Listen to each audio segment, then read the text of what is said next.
Jemaat yang terkasih di dalam Tuhan Yesus Kristus, pada kesempatan Sabtu Sunyi pada hari ini, kita diingatkan tentang satu hal, bahwa di tengah hiruk pikuk kesibukan pekerjaan, kita seringkali sejenak lupa untuk berdoa. Kita sejenak lupa untuk hening dan berdiam di hadapan Tuhan. Ditambah lagi dengan segala rutinitas pelayanan yang kita kerjakan,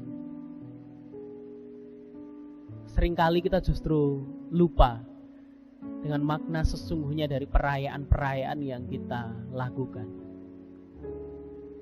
Namun pada kesempatan ini, kita sungguh-sungguh dibawa, diajak untuk boleh menghayati dan memaknai bersama, sehingga setiap perayaan yang kita lalui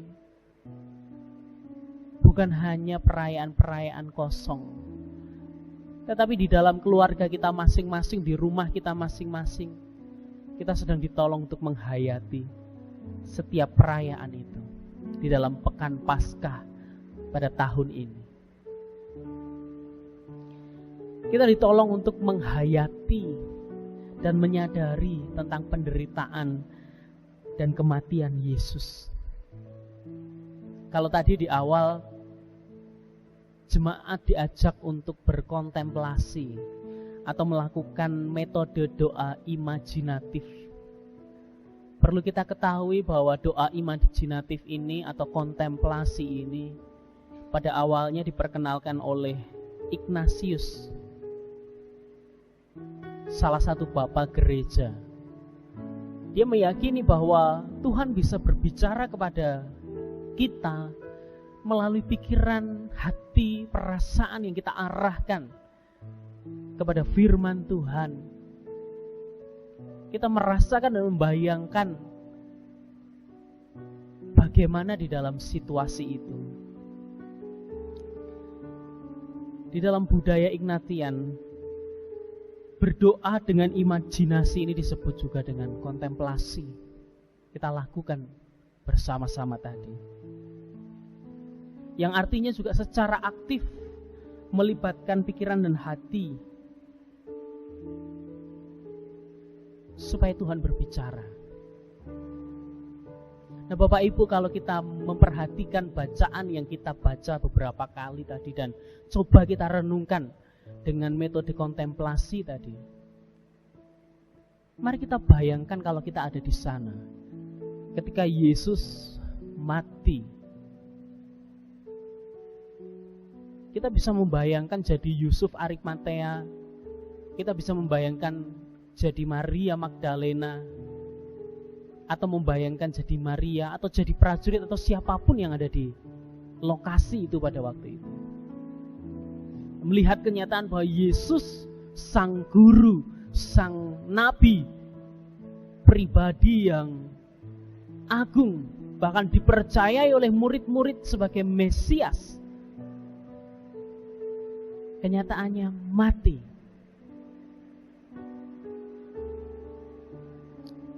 Bayangkan kalau jadi Yusuf Arimatea. Siapa Yesus? Sampai-sampai Yusuf Arimatea ini mau untuk meminta kepada Pilatus mayat Yesus. Saya rasa Yusuf Arimatea menghargai, menghormati Yesus ini sebagai pribadi yang agung, sehingga ia mengkhususkan kuburan miliknya bagi Yesus. Saya membayangkan kalau jadi Yusuf Arimatea, saya menurunkan pribadi ini dari salibnya, membawanya ke kubur. Tidak tahu bagaimana perasaannya. Canggung, hormat, namun juga sedih. Lalu kalau saya membayangkan saya menjadi Maria, betapa hancurnya hati saya. Walaupun malaikat Tuhan berulang kali berbicara bahwa anak yang saya kandung itu pasti nanti akan mengalami hal yang demikian. Tapi betapa hancurnya hati seorang ibu melihat anaknya sendiri mati. Saya membayangkan betapa hancur hati. Atau kalau saya jadi Maria Magdalena,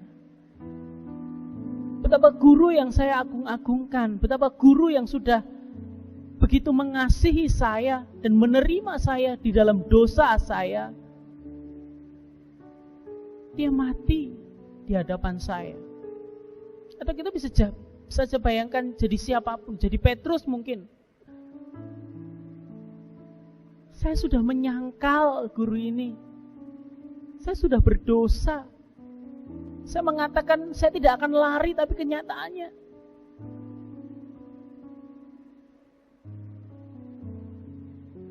coba mari kita bayangkan dan renungkan. Kalau kita ada di tempat itu saat itu.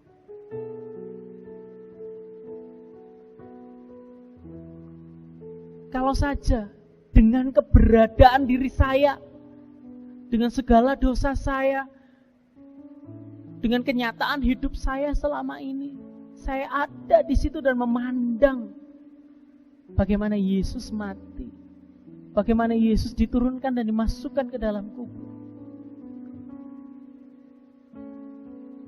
Kalau saya pribadi, Bapak Ibu, saya merasa tidak layak. Saya merasa betapa berdosanya saya. Hati saya hancur kalau saya diberi kesempatan melihat sendiri peristiwa itu. Harusnya saya yang mati.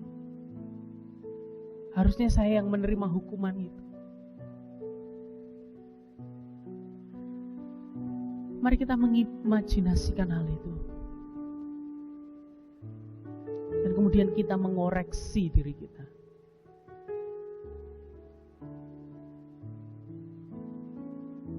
Saya tidak akan banyak berbicara, Bapak Ibu. Tetapi saya mengajak kita pribadi demi pribadi untuk mengimajinasikan dan kemudian mengoreksi dan mengambil sesuatu perenungan. Apa yang mestinya saya lakukan? Apa yang mestinya saya ubah dalam diri saya? Kalau saya sesungguhnya tidak layak, tetapi saya sudah dilayakkan oleh karena kasih Allah. Lalu bagaimana hidup saya ini bisa berpadanan dengan kelayakan itu? Bagaimana hidup saya bisa selaras dengan anugerah yang sudah Tuhan berikan itu? Mari kita cek pribadi lepas pribadi.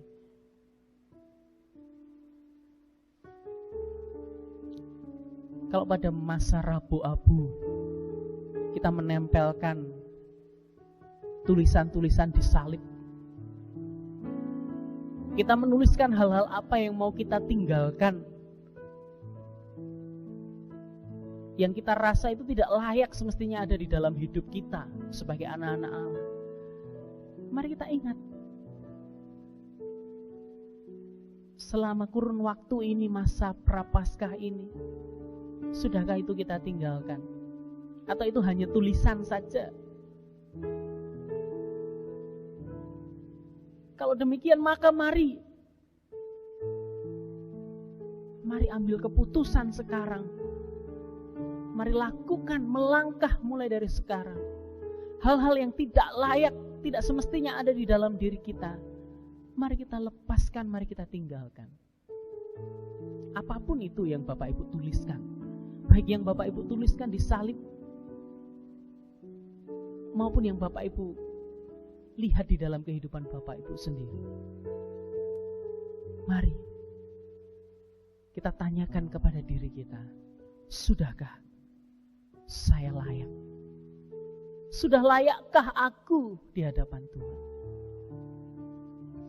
Melalui pada Sabtu Sunyi ini, kita menghayati dan merenungkan, sudah berapa layak diri kita di hadapan Tuhan? Tuhan telah mati bagi kita. Dan karena itu, biarlah cinta kasih dari Allah menaungi dan melayakkan kita di dalam kehidupan kita. Selamat merenung, selamat berdoa, selamat berdiam di hadapan Allah. Tuhan Yesus memberkati.